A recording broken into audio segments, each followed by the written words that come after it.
So I've been a carpenter for 20 odd years now.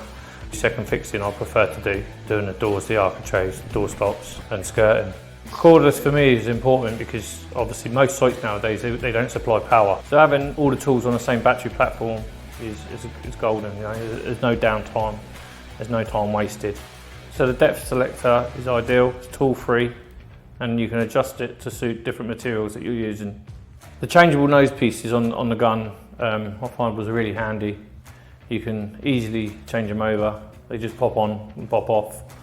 So the tool-free latch removal for the twisted nails or broken nails, jam nails, is brilliant. You don't even have to take your gloves off. You literally clip the unlatch and flip the broken nail out, get back on with your work, crack on with the day.